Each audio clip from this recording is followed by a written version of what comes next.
রাধে রাধে বন্ধুরা। তো দেখো, সকালবেলা আমি গোপু সোনাকে ঘুম থেকে তুলে নিলাম।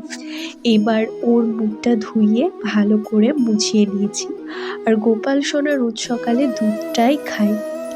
আর ওর এই দুধ খাওয়া নিয়ে এক অলৌকিক ব্যাপার আছে, সেটা পরের ভিডিওতে অবশ্যই দেওয়ার চেষ্টা করব।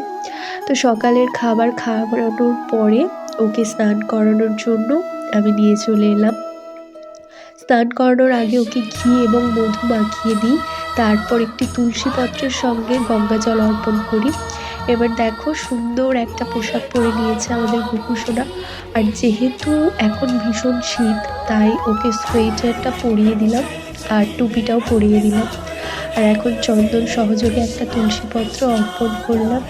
আমাদের গোপু সোনার ভিডিওগুলো তোমাদের কেমন লাগছে অবশ্যই জানিও। দেখা হচ্ছে নেক্সট ভিডিওতে। রাধে রাধে।